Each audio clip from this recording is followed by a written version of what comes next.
Good morning, viewers. And today we are again back with a very special episode of Medi Chit Chat. And today it's our honor to host Dr. Surekha Bhalekar, Madam, who is a pathologist, a very senior pathologist, to speak a lot about breast lump and the role of pathology in understanding the disease, diagnosing, and also probably how to do a proper follow-up or what kind of treatment patient will require. तो ma'am हम बहुत सारी बातें करेंगे आपसे और इस पूरी मतलब पैथोलॉजी के बारे में पूरी जानकारी लेंगे कि ब्रेस्ट में एक पैथोलॉजिस्ट का क्या रोल होता है और वो हमें कैसे मदद करते हैं. लेकिन उसके पहले I want you to introduce yourself. Very good morning, Dr. Richa and all the viewers. It's my absolute delight to be here on this Medi Chit Chat platform. And thank you so much, Dr. Richa Madam, for giving me this opportunity. And I must appreciate your efforts of providing this valuable and very authentic information. Correct. From all the doctors of all different specialties, and that too on day-to-day topic to our viewers. Thank you so much. Thank you so much for appreciation. Okay, regarding my introduction, मेरा नाम doctor Surekha Bhalekar है. मैंने अपना MBBS graduation JJ hospital grand medical college से किया है और मैंने अपना post graduation in the subject of pathology from Nair hospital and Topiwala national medical college Mumbai से किया है. And even I would like to tell you that I am a proud member of Bombay Breast Group, where this is the platform where all the pathologists who are interested in oncopathology, like breast oncopathology, we come together every once in a month and then we discuss rare as well as unique challenging cases regarding the plan of treatment. And so हमारे viewers को ये तो समझा कि you are an absolute authority on whatever we are going to talk about. अच्छा, मुझे ये जानना था कि how many years that you have मतलब you are working as a pathologist now? Almost 19 years. Long time, very nice. All right, तो हम लोग अपनी टॉपिक पे आते हैं कि सबसे पहले जब भी कोई औरत को ब्रेस्ट लंप डायग्नोज होता है तो ये बड़ा स्केरी सिचुएशन है. ऑल्दो हमें सबको पता है कि ब्रेस्ट लम्प जो है वो बिनाइन हो सकता है, यानी कि जिसमें कैंसर ना हो या कैंसर हो सकता है, बट पूरा वर्ल्ड बदल जाता है ये दो वर्ड्स में. एक बिनाइन है और एक मेलिग्नेंसी है. तो इसमें FNAC का क्या रोल है और इसके बारे में हमको पूरी डिटेल में बताएं ना कि कैसे करते हैं और किन पेशेंट्स में करते हैं या पेशेंट को क्या एक्सपेक्ट करना चाहिए. Before I begin about this topic, I would like to tell you the role of pathologists. Yes. Because many a times na in society also and even relatives, when they ask me आप कौन से doctor हो, then if I tell that I am a pathologist, they are like they have a question mark on their face. Correct. So I always feel कि they should know what is pathologist, who is pathologist. Right. Pathologist is a doctor who has done MBBS degree as well as who has done DNB, MD and the DPB in the subject of pathology. And उनका जो योगदान है cancer के diagnosis में और the treatment में, unless and until road map बनता है, planning of the treatment is just impossible. So just it is not that only blood test is done by pathologist, but ऐसा नहीं है. कैंसर हो या नॉन कैंसरस डिसीज, जो भी बीमारी है बॉडी में, उनका सबका इलाज करना और प्रॉपर ट्रीटमेंट के लिए हेल्प करना ये पैथोलॉजिस्ट का रोल है. मतलब पैथोलॉजी के बिना तो हमारा कुछ आगे ही नहीं बढ़ता और एक रिपोर्टिंग पे कितनी दुनिया बदल जाती है. Plus it is a great मतलब अब जब पैथोलॉजी भी कितना डेवलप हो गया है ना, तो इट कैन एक्चुअली टेल कि ये पर्टिकुलर मास है वो क्या करेगा आगे जाके, क्या उसका प्रोग्नोसिस है, बिहेवियर कैसा होगा. आप लोगों का बहुत, एंड हम लोग तो इतने बड़े बड़े मतलब ग्रॉस चीज़ें देखते हैं. आप लोग को तो एकदम माइक्रोस्कोपिक लेवल पे वो भी एक सेल में भी कुछ चेंज है तो वो भी पिकअप करना है. Because we are like heroes behind the scene. हाँ, but and lot of hard work goes behind the correct diagnosis. Absolutely, मतलब there is no to doubt about it कि pathology is the backbone of surgical field. तो उसके लिए तो कोई doubt ही नहीं है. तो कमिंग बैक टू हमारा FNAC कि अगर किसी पेशेंट को लंप डायग्नोस होता है और FNAC का एडवाइस करते हैं और वो पैथोलॉजिस्ट के पास जाते हैं, तो ये FNAC क्या है और पेशेंट को क्या एक्सपेक्ट करना चाहिए. FNAC का जो लॉन्ग फॉर्म है that is fine needle aspiration cytology. So why we are calling fine needle, because it is just 23 और 24 नंबर नीडल एंड सिरिंज और सुई की सहायता से we are aspirating the material from that lump या तो हम जो गार्ड बोलते हैं, तो वो जो ब्रेस्ट में गांठ है, गांठ is always abnormal. It can not be सादा गांठ और द नॉर्मल गांठ. एक तो कैंसरस होगा या तो लोकलाइज होगा, जो हम उसको नॉन कैंसरस बोलते हैं, जो फैलता नहीं है. तो वहाँ पे हम क्या करते हैं, गार्ड में ये निडल डाल के उसको 10 cc सिरिंज से we aspirate the cellular material और सम फ्लूइड एंड वो पूरा स्क्रैप जो भी मटेरियल है we take it on the slide, we scrape it and then we make the slides and some special stains are on that done on that like pap smear or Giemsa stain or HID stain and then we see under microscope. तो वहाँ पे पता चलता है कि cell morphology कैसा है, ये कैंसर का सेल का मॉर्फोलॉजी है कि नॉन कैंसरस है. So that study of cell morphology is called cytology. So with the help of needle and syringe we are doing aspiration, fine needle, that's why it is called fine needle aspiration. Actually बड़े cut की या biopsy की जरूरत नहीं है, सिर्फ एक पतली सी छोटी नीडल रहेगी. हाँ. तो एक बस इंजेक्शन लगे जितना ही दुखने वाला. There are so many advantages, मतलब it is very cheap, painless है, then there is no preparation required, भूल देने की जरूरत नहीं है. एंड सबसे important is accuracy of diagnosis is very high and it's a rapid test, within 1 or 2 days you will get the report. क्योंकि सिर्फ साइटोलॉजी ही कर रहे हैं और उसका कुछ ऐसे स्लाइड्स, मतलब उसका कट सेक्शन और ये सब नहीं बना रहे, तो थोड़ा सा वो प्रोसेसिंग का टाइम काफी कम हो जाता है. तो जो नर्वसनेस है पेशेंट का वो भी कम हो जाता होगा क्योंकि रिपोर्ट बहुत जल्दी मिल जाती है. और कुछ इसमें सोनोग्राफी गाइडेड भी आप लोग करते हैं ना? या देयर आर सम लीजन जो बहुत छोटे हैं, लेस देन 1 centimeter है या डीप सीटेड है, या ओबीज पेशेंट में कभी कभी we are not able to hit the target lesion. ऐसे केसेस में कभी कभी क्या होता है, ब्रेस्ट में मल्टीफोकल रहते हैं, मल्टीपल लीजन्स आते हैं and solid cystic. Because cystic solid है तो चांसेस है कि सॉलिड लीजन में कैंसर होने का चांसेस बहुत ज़्यादा है. ऐसे केसेस में सिर्फ हम फ्लूइड निकालेंगे और we are not hitting the target lesion, then it is difficult for the correct diagnosis. So even in thyroid also the same thing, the multiple lesions are there and we have to hit the extra benefit of USG guided is we are hitting the target lesion. Correct, क्योंकि उसमें एकदम बराबर से दिखेगा कि हमारी needle perfect position पे है कि नहीं. And the reliability of diagnosis will be much more accurate than the routine procedure. Completely. तो मुझे ये जानना था कि अगर कोई FNAC पॉजिटिव आता है, मतलब मेलिग्नेंसी के लिए आता है, तो क्या हम उसको फिर से बायोप्सी करके रिकन्फर्म करते हैं या patient can be posted for surgery depending on FNAC diagnosis itself? If FNAC में if you see it is non-cancerous, then most of the time it is not necessary to do the biopsy unless and until we think there is some atypia or it is looking like some pre-cancerous, मतलब उसका chances है कि malignancy में जाने का, then we confirm it.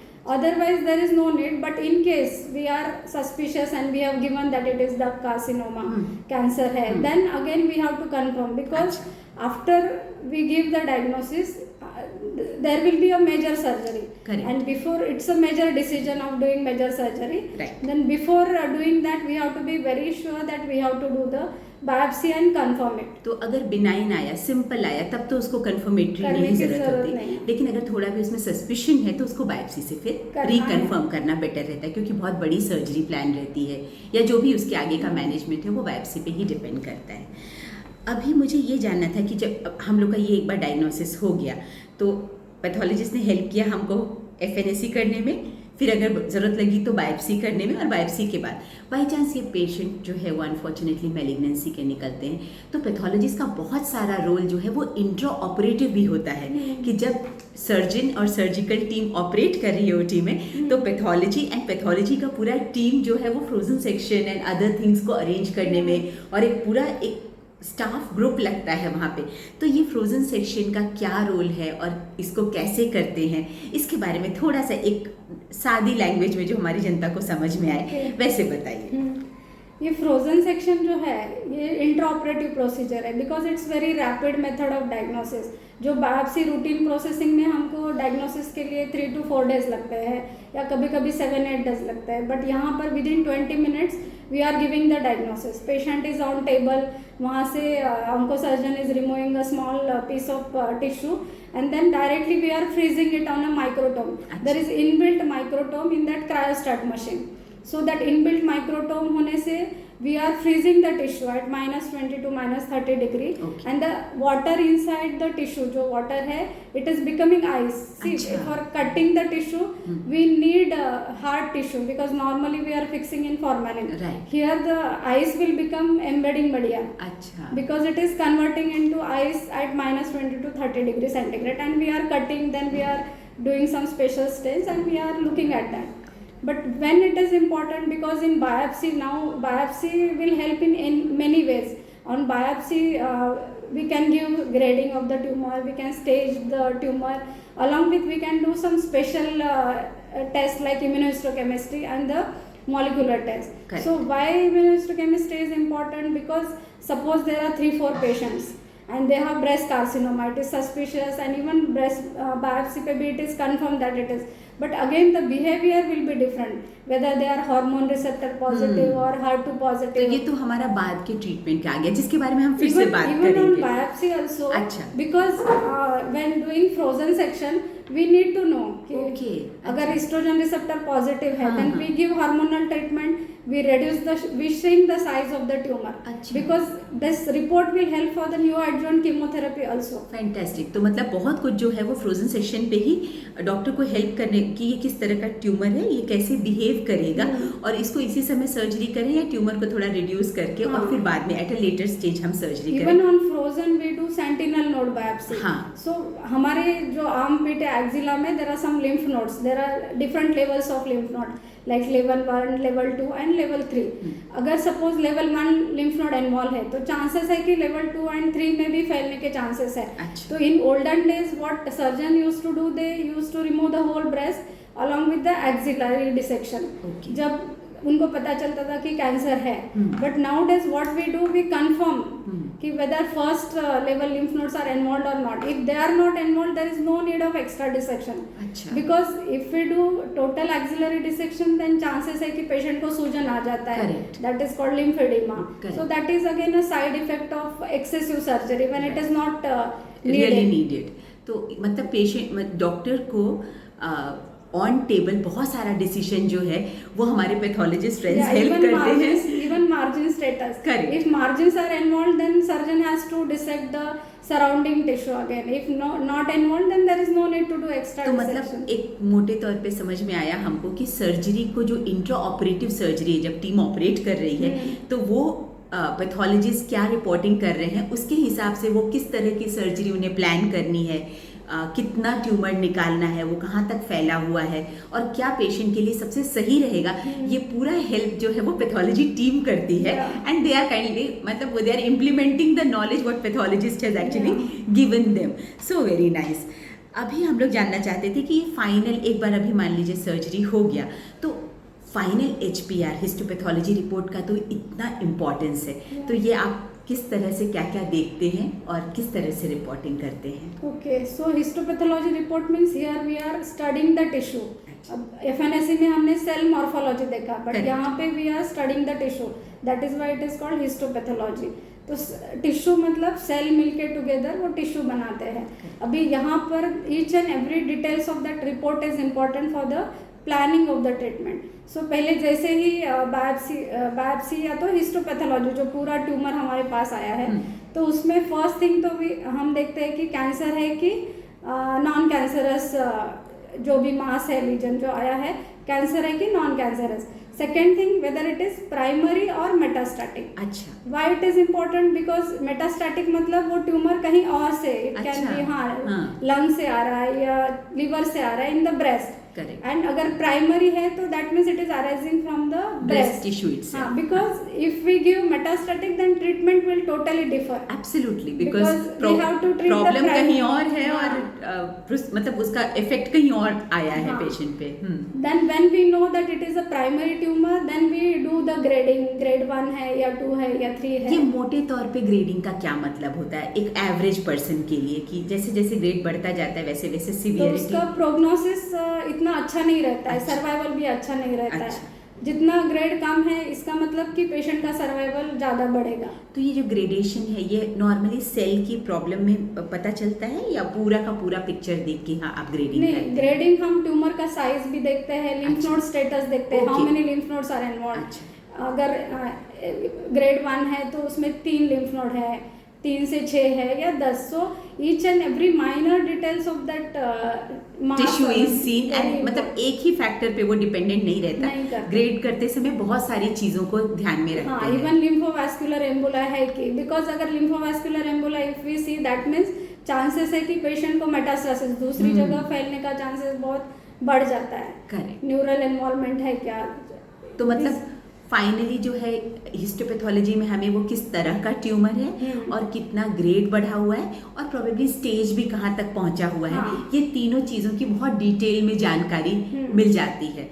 इसी से हम आगे का पूरा फिर उसको कीमो लगना है कि रेडिएशन लगना है या रिपीट सर्जरी लगनी है, ये काफ़ी कुछ उस पर डिपेंड करता है। बिकॉज अभी अगर हमने दिया कि कार्सिनोमा है, यहीं पे रिपोर्ट नहीं रुक जाता है, यहाँ पे हमको स्पेशल टेस्ट करने पड़ते हैं, that is immunohistochemistry. Why? Because जो ट्यूमर का बिहेवियर है, दो it is dub carcinoma, but अगर सपोज 3 या 4 डिफरेंट पेशेंट है, तीनों का ट्रीटमेंट अलग हो सकता है। सपोज एक का पेशेंट का हार्मोन रिसेप्टर पॉजिटिव है, बिकॉज हमारी बॉडी में ईस्ट्रोजन रिसेप्टर्स, प्रोजेस्टेरोन रिसेप्टर्स है, they are normally there, but जब कैंसर हो जाता है तो उसमें उनका ओवर एक्सप्रेशन हो जाता है या तो एबनॉर्मल म्यूटेशन हो जाता है। तो because of that over expression तो ट्यूमर का सेल जो है उनका ग्रोथ हो रहा है, बढ़ रहा है, अनकंट्रोल्ड है, there is no control over that, and इसके लिए वो मास फॉर्म कर रहा है। तो अगर हमको पता चलता है कि this tumour is oestrogen receptor and progesterone positive, it is also called as luminal A tumors.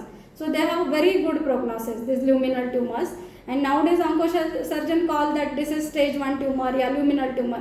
That means that patient will respond for the hormonal therapy. Like tamoxifen they will respond. So जो onco physician होते हैं उनको ये report की बहुत ज़्यादा ज़रूरत होती है। Medical oncologist will require, because without that they will not able to decide what type of chemotherapy. Correct. Nowadays we have that hormonal therapy, we have targeted therapy, because HER2 gene protein is also there. If there is mutation in the HER2 gene, we have to give Herceptin, that is targeted therapy. Okay. And nowadays for triple negative, suppose ERPR and HER2 is negative, this is called triple negative. It has a very bad prognosis because we don't have anything, we don't have hormonal therapy, we don't have targeted therapy. Right. So ऐसे cases में nowadays they are doing PDL1. It's a programmed death ligand receptor gene.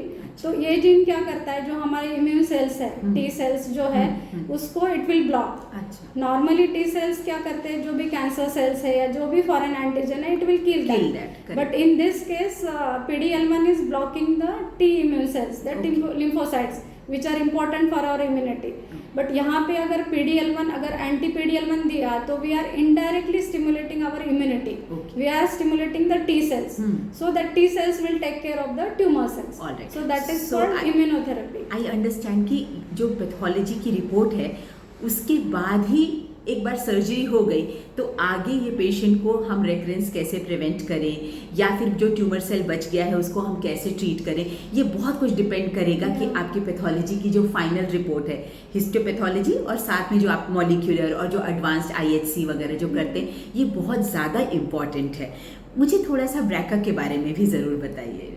Okay, ये BRCA1 and BRCA2 genes जो है, they are normally present on every patient or every person, because we are having the 2 copies one from the parent and one from the mother and one from the father. Right. And they repair the DNA damage, so they are protective for us. Okay. But suppose there is some mutation in the BRCA1 or the BRCA2 gene, then that mutation will cause ovarian as well as the breast cancer. Many other cancers are also there, but commonly breast cancer, ovarian, pancreatic cancer. तो ये भी हम लोग पता कर सकते हैं pathology में। ऐसे BRCA1 and BRCA2 is usually hereditary. Okay. अगर घर में किसी का फर्स्ट डिग्री रिलेटिव मदर या डॉटर या तो सिस्टर में अगर कैंसर है, तो ऐसे पेशेंट्स में we have to advise to do, और मेल पेशेंट है या some patients below 45 years of age है, तो ऐसे केसेस में there are chances that hereditary risk factor will be there. It is very less, not that all BRCA1 positive will get the cancer. Correct. But we have seen the extreme, like Angelina Jolie. Right. She has done both the prophylactic mastectomy. Yeah, the prevention. But I don't think we have to take that extreme step. Suppose it is positive, then you can keep a close watch. Yeah, थोड़ा सा and we can do the screening. Screening कर सकते हैं।